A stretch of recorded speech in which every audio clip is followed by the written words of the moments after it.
Começa agora o programa Minha Escola na TV. Já tem um tempinho que a internet se tornou algo fundamental na vida de praticamente todo mundo.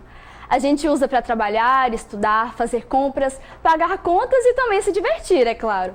Atualmente, mais de 58% da população brasileira tem acesso à internet. Isso equivale a mais de 100 milhões de internautas. Com tantas pessoas assim usando a internet, infelizmente tem gente que usa da forma errada, cometendo crimes. E esse é o nosso tema de hoje, os crimes virtuais. Para ajudar a gente a entender o que são esses crimes, como eles acontecem e quais são suas consequências, estão aqui a delegada regional Lujão Pinheiro e a advogada Aline Gomides. Contamos também com a presença de alunos do terceiro ano da Escola Estadual Senador Antônio Martins. Sejam todos bem-vindos. E vamos começar com a pergunta, o que é o crime virtual? Pode ficar à vontade vocês dois para responderem, tudo bem? E boa tarde a todos, doutora Lujão, Aline, Bruno, boa alunos, tarde. Boa tarde.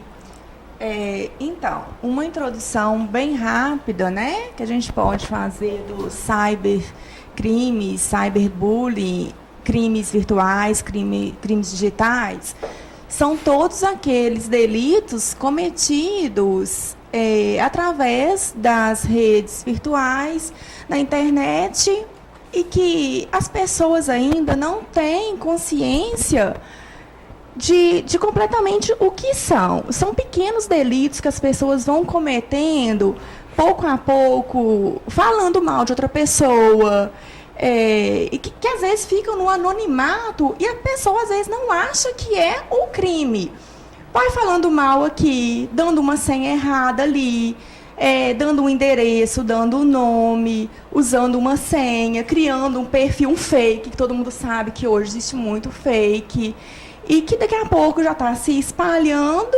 A doutora Lujão pode falar mais sobre isso também, e que às vezes a pessoa acha que vai ficar impune, porque o Brasil ainda está criando leis, criando legislação sobre isso. A doutora pode falar um pouquinho para a gente. Doutora Lujão, em quais pequenos atos os crimes virtuais se iniciam? Quais são alguns exemplos que você pode citar para a gente de crimes virtuais?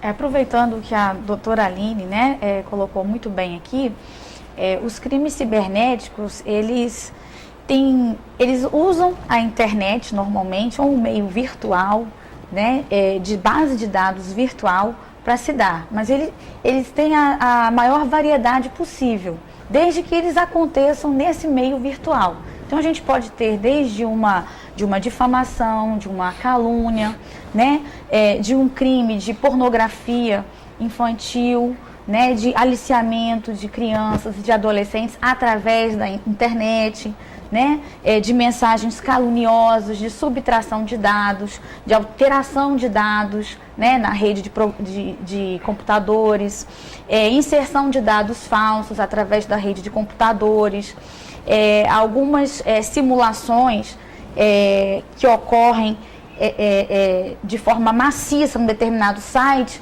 para que ele não consiga suportar mais aquele número elevado de acessos, e aí com isso interrompa o funcionamento. Então são vários os tipos de delitos, além daqueles mais voltados para aquela questão assim, de enfrentamento realmente à questão moral, de bullying, de ofensas, em que pode dar, pelo grande alcance que a internet representa, um prejuízo maior às vítimas, e até mesmo uma perenidade, porque essas informações, uma vez ali lançadas, elas são muito difíceis de serem todas retiradas, dependendo da propagação disso.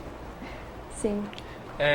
Na sua carreira assim, de delegada, você já presenciou algum crime virtual, já trabalhou contra isso, sobre isso? Como é que foi? O crime, conforme a doutora Aline colocou muito bem, a própria Aline na introdução do programa, o que acontece com relação ao crime cibernético é porque o meio em que ele ocorre, ele torna tudo muito mais público e de fácil acesso.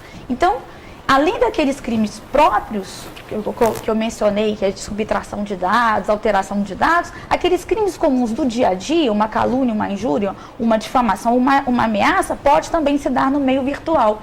Então, cada vez mais, infelizmente, é mais comum as polícias todas a lidarem com esse tipo de caso, Então, um exemplo trabalhei muito tempo na área de delegacia da mulher, de proteção à mulher. Então, aquela ameaça cotidiana que às vezes o marido, né, um namorado faz para uma mulher antes diretamente, ou usando, por exemplo, o telefone, hoje já se dá através do WhatsApp, de mensagens através de vídeos, tentando denigrir a imagem da pessoa, e tem um alcance muito maior, com repercussão criminal e civil também. Então, te respondendo, já há vários casos, inclusive relacionados à pedofilia infantil, que infelizmente é muito comum também. Entendi. A doutora Aline já trabalhou com algum caso assim? Já presenciou?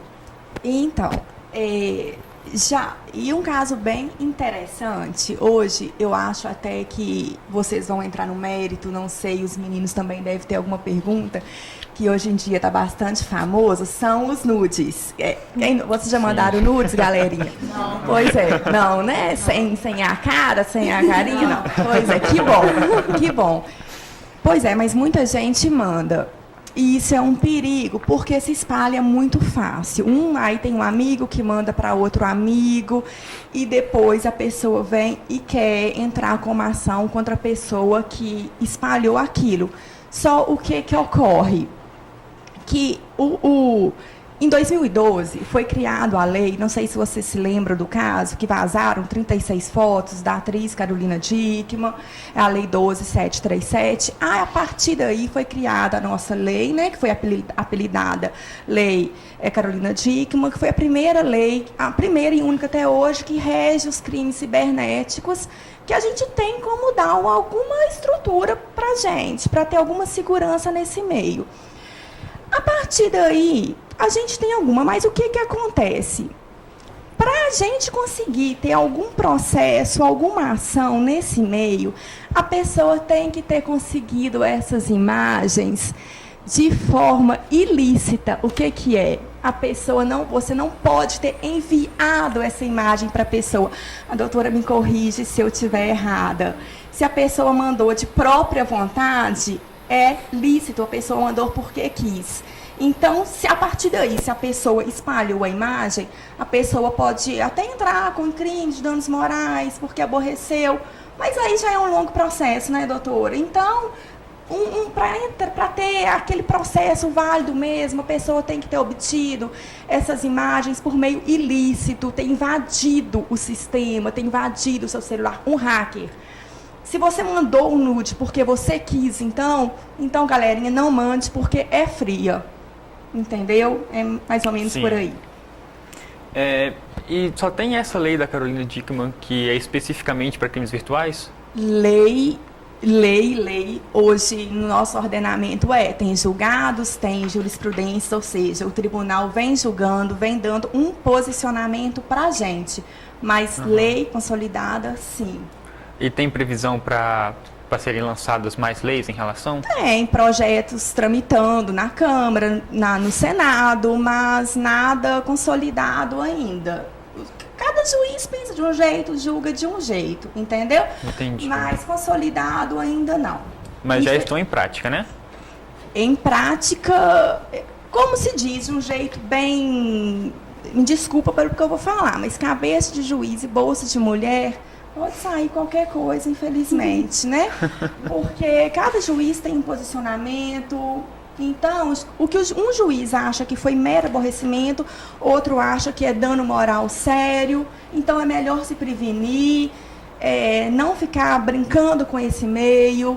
É melhor se prevenir mesmo. Porque um juiz pode achar que é mero aborrecimento e você ter aquele constrangimento que não vai dar em nada. Entendi. Os alunos têm alguma dúvida? Gostariam de perguntar para a doutora Aline, para a delegada Lujan? Não? Vamos perguntar, galerinha. A hora de colocar as dúvidas para fora. Você pode passar o microfone para elas, tá bom? Eu me chamo Letícia e eu queria saber se o cybercrime ele é mais praticado no Brasil. Olha, é um crime bastante praticado, mas assim... eu não posso te dizer assim, se ele hoje chega a ter esse nível de ser o crime mais praticado no Brasil, conforme a gente mencionou antes, dada a variedade, né, dos tipos de delitos que podem acontecer. mas ele está se tornando cada vez mais usual pela facilidade. Muitas vezes o autor desse tipo de delito, o que ele pensa?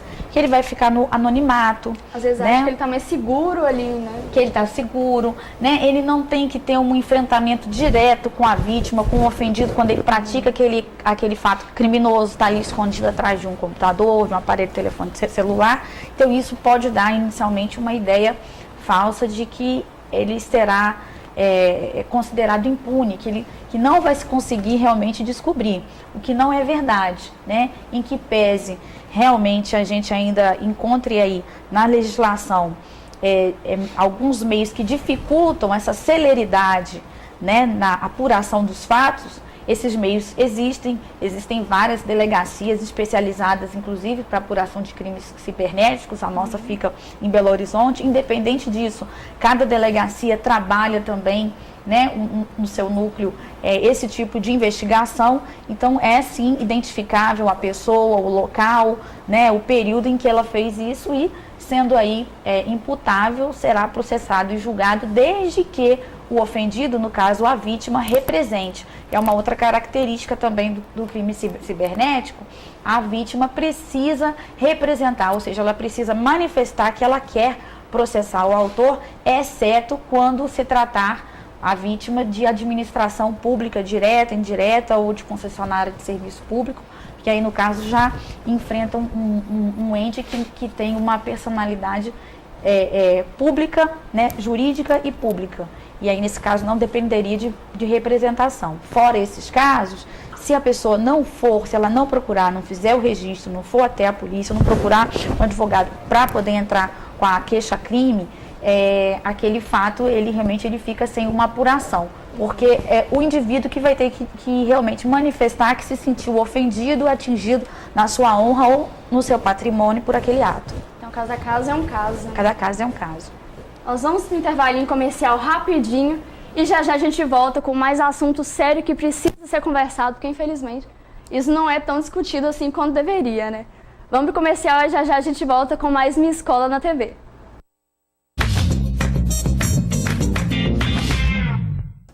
Voltamos com Minha Escola na TV. E agora a pergunta é como as leis e crimes virtuais se aplicam a menores de idade? Lembrando que nós estamos aqui com a Escola Estadual Senador Antônio Martins, a delegada regional Lu Jan, e a advogada Aline Gomides. A pergunta é a seguinte: como as leis de crimes virtuais se aplicam a menores de idade? Bom, a situação dos adolescentes, né? A gente fala de distinguir a situação dos menores de idade, para que haja, né, a aplicação da lei penal, a gente tem que respeitar aí, conjugar esse entendimento com o Estatuto da Criança e do Adolescente. Então, o adolescente, esse indivíduo que tem a idade entre 12 até os 18 anos incompletos, ou seja, até os 17 anos para completar 18, ele é passível de praticar um ato infracional, que é uma conduta análoga a um crime. Então, havendo um crime, digamos, por exemplo, uma ameaça que se dá através da internet, né? Aplicar-se a esse adolescente naquilo que couber. Então, ele responde através de um procedimento investigatório, similar ao inquérito policial. Nós temos um procedimento de apuração de ato infracional, ele é encaminhado ao Ministério Público, né, e o Ministério Público, entendendo que deve realmente dar prosseguimento naquela ação penal e que esse adolescente possa sofrer alguma medida socioeducativa, daquelas elencadas pelo ECA, submeterá isso ao Poder Judiciário, e esse adolescente pode ter a aplicação de uma dessas medidas. E né? quais que são exemplos assim, dessas medidas de quem pratica esses atos? Restrição de frequentar determinados locais, né? Trabalho junto à comunidade, em situações mais graves, né? Vamos imaginar, por exemplo, uma situação de um crime cibernético que envolvesse, por exemplo, pedofilia, né? Pode ser aplicado, sim, não diria uma penalidade, mas uma medida socioeducativa com restrição à liberdade desse adolescente, que poderia vir a ficar apreendido aí por até 3 anos, né? De acordo com a decisão judicial ao caso concreto. Então, não estaria aí o adolescente fora dessa aplicação. Aí tem uma outra questão do adolescente que eu estou falando aqui no aspecto criminal.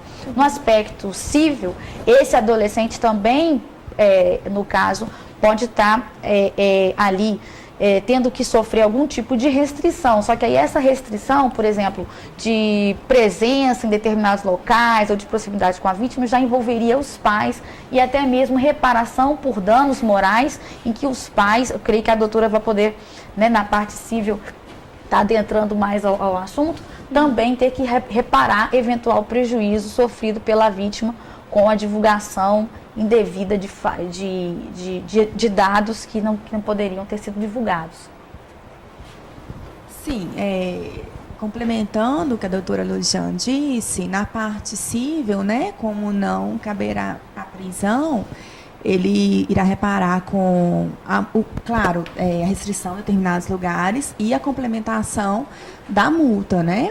Que será reparada pelos pais ou responsáveis que tiver com a tutela, curatela ou a guarda, que será destinada ou a algum ente que o juiz determinar, o ente público, né? Ou mesmo a vítima, para tentar reparar um pouquinho dessa honra que foi sofrida, que isso aí ficará a cargo do magistrado mesmo, do juiz, que vai ver se isso será revertido para alguma ONG, alguma entidade pública ou para a vítima. Isso aí o juiz decide no curso do processo. Sim. Na internet a gente vê muito ataque racista, assim, contra as pessoas, assim, né?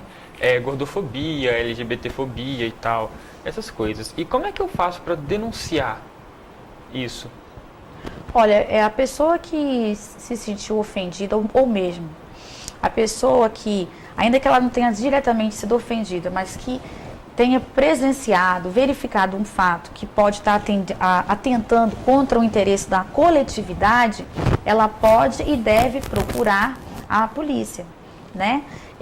Tanto a Polícia Civil quanto a Polícia Federal, quando se tratar de fatos de repercussão nacional ou internacional. Né? Pode estar fazendo isso através do Disque Denúncia, procurando diretamente a delegacia, ou mesmo em sites dessas delegacias, né, de crimes cibernéticos, que são especializadas, dando ali as informações que permitam iniciar uma investigação e a constatação desses fatos. Entendi. E quais consequências esse agressor pode sofrer pelo ato que ele cometeu? Olha, dependendo do fato, pode caber prisão, pode caber a penalidade de multa e prisão, né? Restrição de liberdade, vamos dizer assim, de práticas de determinados atos. Eu estou falando isso no aspecto criminal. E no aspecto civil, também, além disso, a reparação dos danos eventualmente causados à vítima. De acordo, né? A gente baseia isso de acordo com a lei que a gente tem, né? Com essa lei 12737, que vai de 3 meses a 2 anos de prisão, mais a multa, esse no âmbito criminal, mais a parte civil restrição de frequentar determinados lugares, horário para chegar em casa, essas medidas todas, serviço comunitário, ou uma dessas acumulada com a multa, ou pode pegar 1, 2, 3, mais a multa ou a prisão. Entendi. Que vai de 3 meses a 2 anos. Depende muito do caso. Depende do caso. Alguma Entendi. pergunta de vocês, alunos? Há alguma punição para quem divulga esses crimes? Vamos supor, nudes, alguém que espalha esses trem também. Tem alguma punição para eles? Seu nome? Ellen. Então, Ellen, é o que eu te falei. Se você mandou, como eu falei anteriormente, se você mandou para alguém e essa pessoa recebeu, essa pessoa é um terceiro. Se essa pessoa recebeu de alguém que teve a boa intenção de mandar para terceiro e essa pessoa é processada, aí vai de cada juiz, entendeu? Agora, se essa pessoa invadiu e essa pessoa que recebeu foi invasor, aí tem. Sempre quem recebe de um invasor responde igualmente o invasor. Porque se recebe de forma ilícita, responde do mesmo jeito que invadiu. Agora, se recebe de boa fé, aí o caso já muda. Aí vai de cada juiz. Agora, se foi de forma ilícita, já muda tudo. Responde igualmente. Mais alguma pergunta? Meu nome é Ednilson e eu gostaria de saber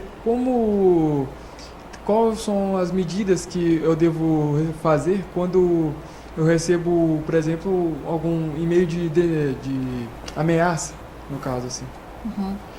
Acho que uma primeira medida seria realmente preservar, né, aquela mensagem, né, tirar um print, ou seja, imprimir aquela tela, de preferência contendo ali o endereço eletrônico.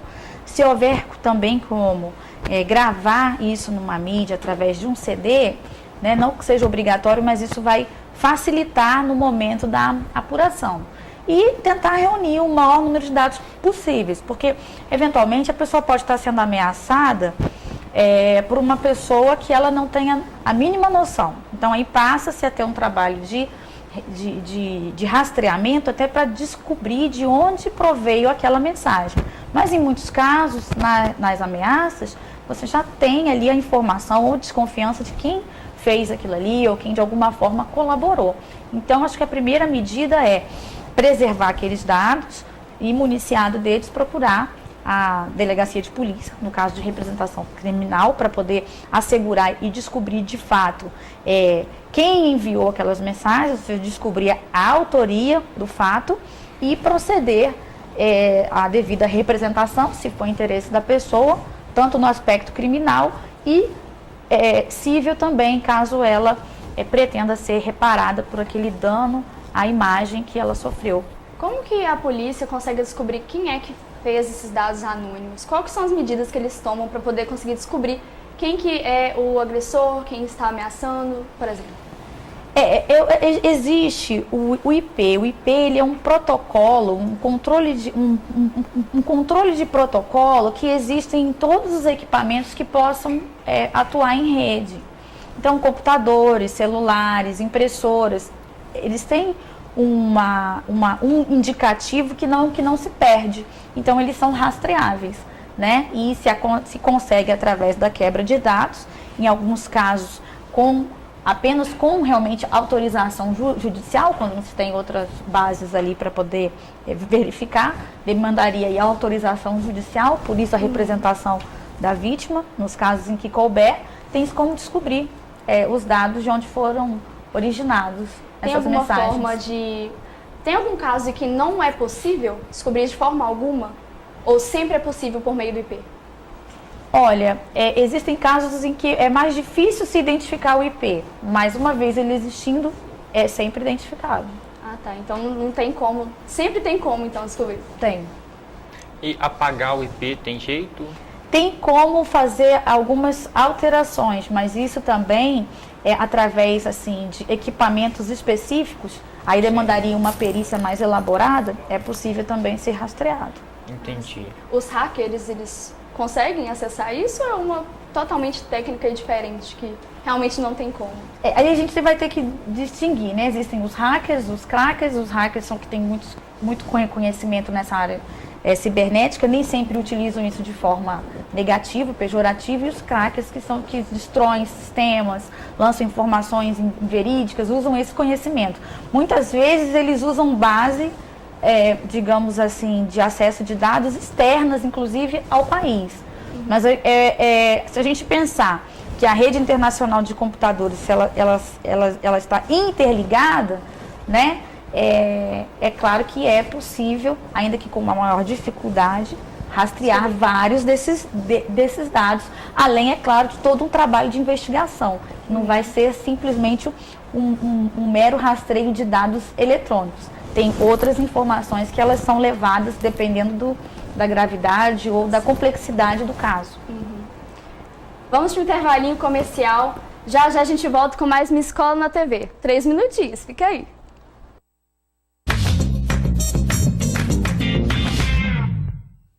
Estamos de volta com Minha Escola na TV. Relembrando que hoje estamos aqui com os alunos do senador Antônio Gonçalves...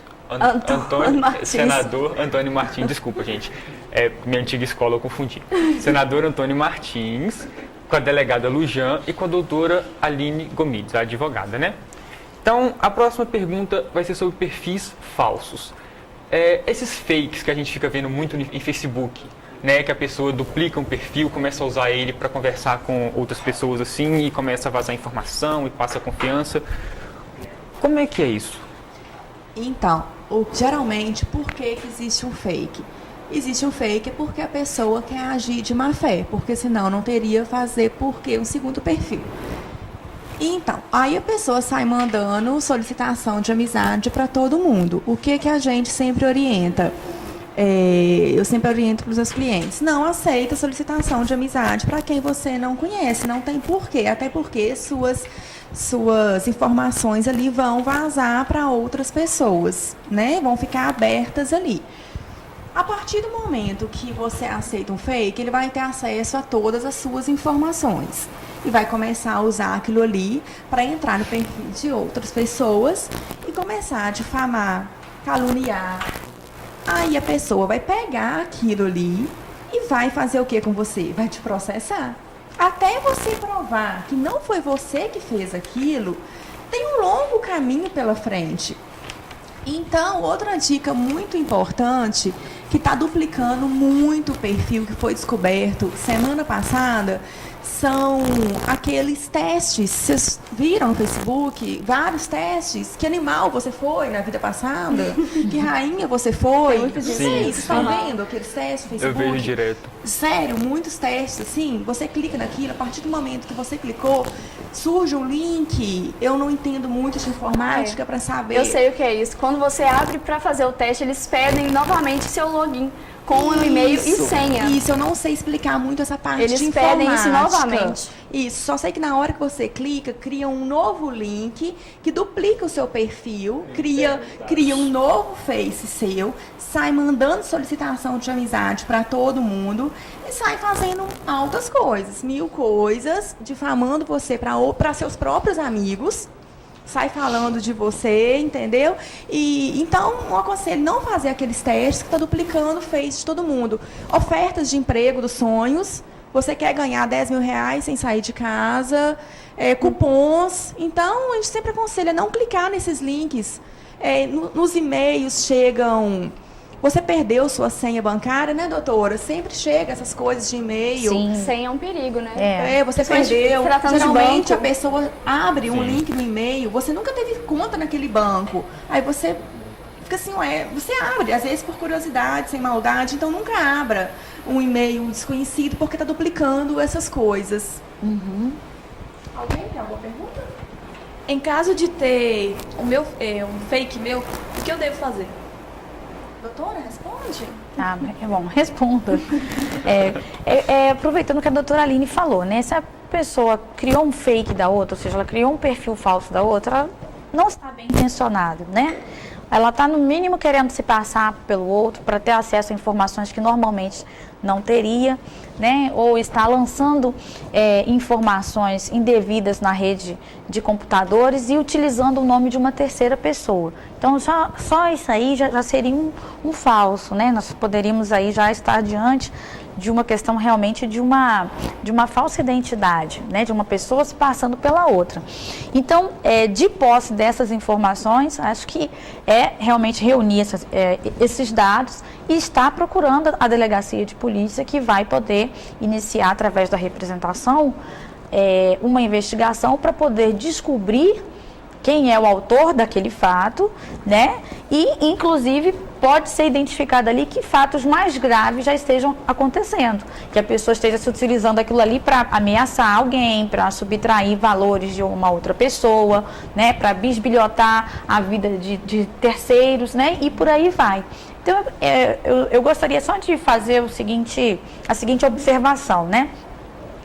A internet, ela veio realmente para facilitar o acesso aos dados, às informações. Existe realmente muitas informações ali valiosas, né? Acelerou o processo de comunicação entre as pessoas, acesso de dados a sistemas. Então, por esse aspecto é muito positivo. Mas nós não devemos esquecer que, da mesma forma que nós vemos, nós também somos vistos. Então, há que se ter cuidado com certas informações, principalmente nas redes sociais. Colocação de nomes completos, números de telefone, né? Deixar ali realmente exposta a vida íntima, né? Se apresentar em trajes ou em determinadas situações que podem causar um prejuízo mais tarde. A gente vê que hoje em dia muitos empregadores, quando vão selecionar os seus funcionários, né, em algumas empresas, se verifica até qual vem sendo a conduta daquele pretenso candidato na vida dele social, como ele se apresenta, se ele é uma pessoa que costuma ter bons modos, porque não deixa de ser uma forma realmente de meio social. De avaliar as pessoas até, né? Se você quer contratar, você vai lá e vê. Aí vê em festas, falando assim, faltei o emprego hoje porque estou numa festa. Não é interessante, né? Então até é uma forma de saber como ele age no dia a dia, né? Principalmente se ele deixa muito exposto o dia a dia. E falando sobre esses perfis que são duplicados, o Facebook, por exemplo, ele tem uma forma de você denunciar, né, as páginas. E aí, dependendo do tanto de denúncias que ele tem, eles é totalmente bloqueado. Agora, eu não sei se tem alguma previdência mais séria, né, diante disso. Porque ele só bloqueia a conta. Agora, a pessoa que fez isso realmente fica impune nesse caso. Exatamente. Aí é por isso que são algumas medidas. Então, a vítima, ela teria vários caminhos que ela poderia seguir a todos ou optar por um ou dois dela. Então, ou um deles, né? Ela pode tanto simplesmente tomar aquela providência em relação à página, pedir para que retire do ar, né, aquela informação, aquele perfil falso. Se ele teve ali algum ato atentatório ao nome, à honra, à dignidade dele, ele pode estar procurando a via criminal, né? Se ele não estiver municiado de provas, não souber quem é, procurar a polícia para que seja feita a investigação e indicar quem é. Se ele já tiver elementos suficientes, através do advogado, a queixa-crime já entra com a ação penal. E ainda ser ressarcido e reparado nos danos que ele sofreu à honra e à imagem, através de uma reparação por danos morais, se for o caso. Ainda nesse assunto, tem alguns sites de compra que são totalmente forjados, que às vezes faz uma compra, chega um tijolo no lugar do celular. A gente vê muito isso na televisão, né? Falando sobre isso aí, que vem a garrafa d'água no lugar de algum eletrodoméstico que comprou. Como a gente faz para distinguir esses sites que são uma cilada ou que realmente é uma coisa séria? Eu creio que é através realmente da pesquisa, né? Eu acho que inicia através da pesquisa na própria rede de computadores, verificar se já existe reclamações, né? Se aquela empresa apresenta ali informações de que realmente é uma empresa não só fictícia, mas ela é real, né? E tentar consultar. Se tem uma coisa suspeita, se tem um site muito mal formulado, você não consegue um telefone, você não consegue verificar o CNPJ em nada, acho que é realmente um risco muito alto fazer compras, seja através de utilização de cartão de crédito ou de débito, ou mesmo de depósito. A pessoa pode estar ali diante realmente de um estelionatário que está utilizando a rede de computadores para conseguir atingir o seu objetivo de vantagem devida. E se eu cair nesse golpe, o que eu faço? Aí realmente, mais uma vez, a gente fala procurar, né, a polícia, porque é caso realmente de crime. A gente não está simplesmente na questão ali de moral, de ética, de uma coisa que é indevida do ponto de vista do desagrado, mas a gente está realmente diante de uma figura ali mais grave, que seria um estelionato. Tem até uma dica para isso, que tem um site chamado Reclame Aqui, que a gente joga o nome da empresa e lá eles têm muita reclamação de, às vezes, produtos que vieram com defeito, eles vão lá, reclamam e logo a empresa já toma providência, porque realmente hoje em dia está sendo muito visado esse site. E é uma dica, antes de comprar qualquer coisa, de olhar lá o nome desse site, dessa empresa, né, que vende produtos assim pela internet, para poder ver se tem alguma reclamação, se alguém já caiu no golpe antes de você. É bem interessante esse site, é bom vocês darem uma olhada. Nós vamos para o comercial e já a gente volta com mais Minha Escola na TV, no último bloco, falando sobre crimes digitais. Já a gente volta.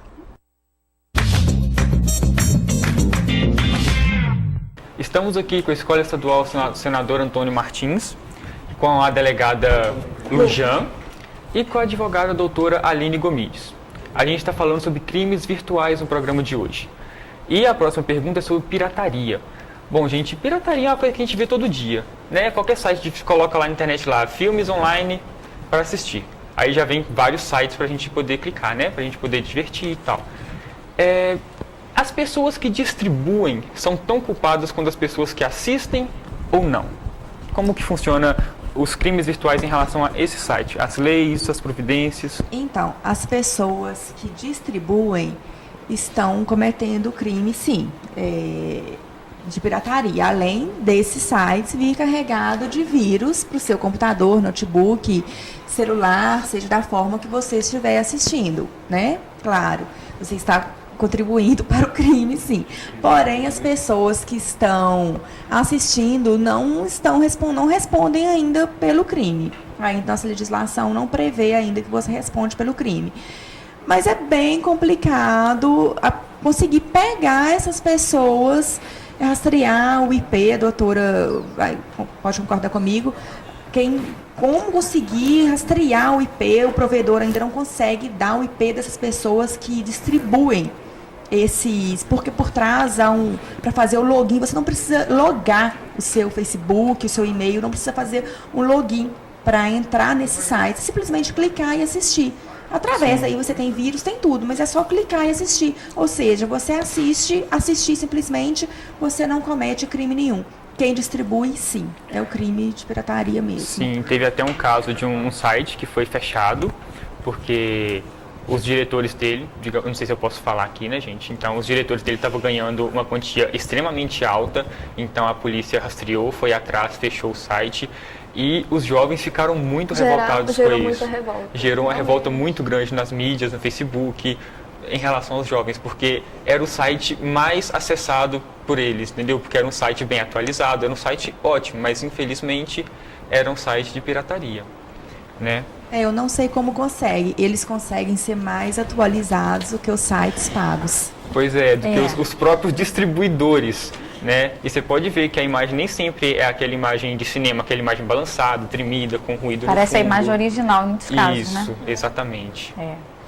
E que gera um grande prejuízo, né, para a indústria cinematográfica, para as pessoas que efetivamente assim trabalham daquilo ali. Então, assim, quando envolve pirataria, realmente deve partir uma reflexão mais ética da sociedade, mas também dos distribuidores, porque a gente está, de um lado, diante de um público que entende que esses valores para ele ter acesso é muito elevado, né? Então talvez seja um caminho tentar realmente popularizar esses valores, né? Distribuir, acho que é o que tem se tentado pensar, mas de outro lado é um prejuízo muito grande para os produtores e para as pessoas que fazem, que criam realmente, porque aí o que também está sendo atingido é o próprio direito autoral, né? Do diretor, do roteirista, do artista, enfim, que vai lá e veicula, né? Que se dá, que cria aquela obra ali e acaba realmente sendo prejudicado. Ele trabalha e não recebe por aquele trabalho ou tem perdas nele. Mas através do grande acesso que é proporcionado pela internet, isso tornou muito mais fácil hoje em dia. Então, realmente, como a doutora falou, com relação à pessoa que vai ali, que assiste, nós não temos aí uma figura típica, não. Mas essas empresas que veiculam esse material, elas não fazem isso meramente por bondade ou porque elas querem disseminar aquilo ali. É porque existem lucros, né, muitas vezes exorbitantes, em virtude de anunciantes que estão ali. Então, muitas vezes existem indivíduos que ganham sem ter trabalhado para a criação daquela obra. E daí ser coibido, né, pela lei e fiscalizado pelas autoridades. Sim, tem na hora que você entra, assim, tem vários anúncios para você clicar e cada anúncio que você clica, cada xizinho que você clica para fechar é uma quantia que já é gerada para eles. Para eles. Aí você pensa que você clicando ali não vai dar nada, eles vão ganhar nada. Só que você não pensa que mais, tipo, o Brasil todo, não sei, entendeu? Vai clicar naquele mesmo link. Uma grande quantidade de pessoas, né? Pois é. É muito dinheiro.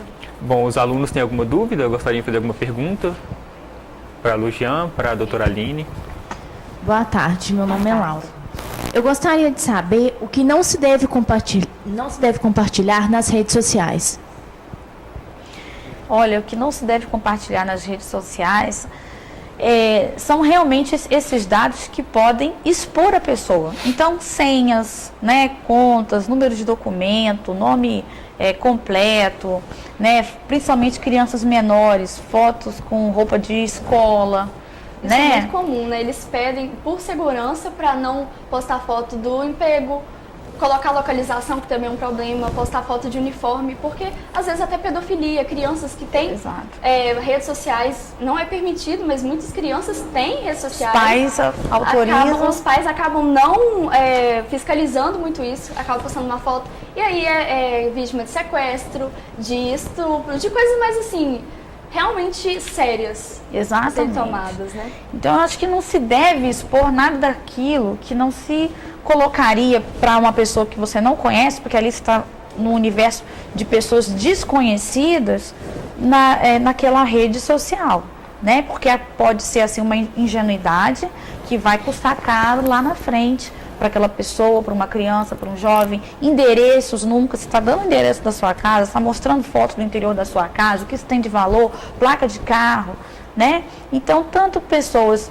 de conhecimento daquele jovem, daquela família, estão tendo acesso, familiares, como também pessoas desconhecidas e muitas mal intencionadas, perfis falsos. Então, ter um filtro, né, que aquilo que tem que estar ali, acho que são mais assim informações que se possam discutir no dia a dia cotidiano sem causar prejuízo a ninguém.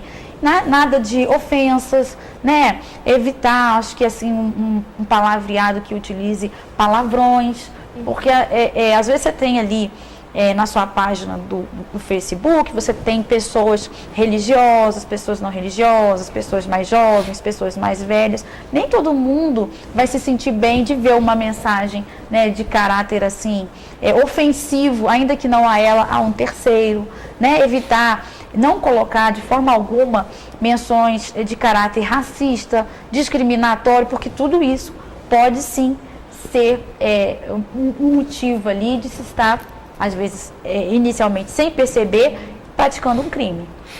E para as crianças? Hoje em dia, muita criança tem celular, não necessariamente rede social, mas às vezes a internet está ali, de portas abertas para a criança. Pode falar.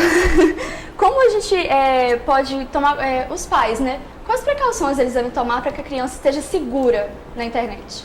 Eu acho que tem que estar acompanhando a criança, né? Eu não vejo isso como sendo uma violação da intimidade, não, porque eles ainda não têm realmente o discernimento o suficiente para poder filtrar o tipo de informação que ele pode e deve ter acesso ou não. Porque às vezes, disfarçado de um site aparentemente infantil e de brincadeira, você vai ter adultos se passando por crianças e tentando ter acesso àquela criança e à sua casa, e, enfim, a rotina daquela família. Então, eu acho que é tomar cuidado, da mesma maneira que a gente toma-se tanto cuidado, né, com o patrimônio, né? Coloca o alarme, coloco câmeras na casa, coloco cerca elétrica, e às vezes a criança eu deixo ela ter acesso, ou que terceiros tenham acesso a essa criança indiretamente através da internet. Então, acho que aí os pais têm que exercer realmente essa fiscalização e acompanhamento. Para encerrar, alguma última pergunta de vocês? A minha pergunta é sobre o fake. A pessoa que faz a identificação, a identidade falsa, ao ser denunciada, ao ser descoberta ou a pessoa denunciar ela pode ficar presa quantos anos ou meses, ou também pode receber multa? Sim, no caso da falsa identidade, eu creio que a pena vai até 6 anos, eu teria até que estar confirmando isso, porque ela está numa categoria mais grave realmente de conduta típica, né? Agora, se for um perfil fake, em que não tenha uma identidade verdadeira que esteja sendo simulada, aí nós já estaríamos numa conduta mais leve daquelas que estaria em uma conduta de crime cibernético que vai até 2 anos e multa. Uhum. Para encerrar, eu queria que vocês respondessem primeiro uma, depois a outra. Se eu for vítima de um crime virtual, quais são as primeiras medidas a serem tomadas? Doutora Lurjan, você primeiro, para encerrar. é realmente se cercar dos dados, né? Tirando um print daquela tela ali,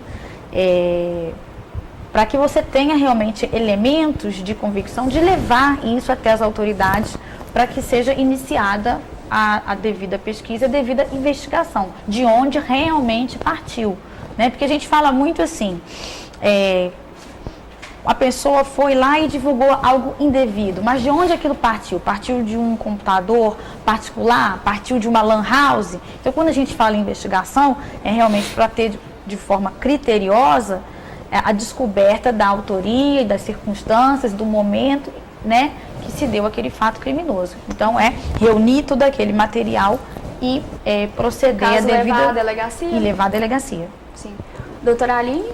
Então, como a doutora Lujan disse, a primeira coisa é tirar o print screen da tela, né? Porque nesse meio cibernético, as provas somem muito rápido. A pessoa, principalmente... Pode apagar a qualquer momento. For fake, ao mesmo instante que está ali, 1 minuto depois, ela vai desaparecer com a prova, para não ser punida, para não ser pega. 1 minuto depois não vai estar ali mais. Você visualizou o print da tela.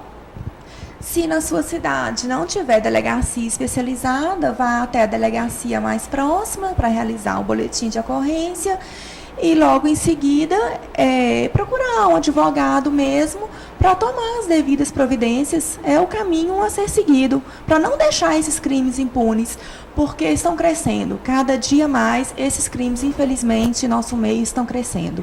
Infelizmente. Enquanto mais popular se torna a internet, mais popular, Sim, infelizmente, sim. se torna também os crimes. Estão nos ajudando muito, mas estão crescendo os crimes também, na mesma proporção. Então, nosso programa vai ficando por aqui.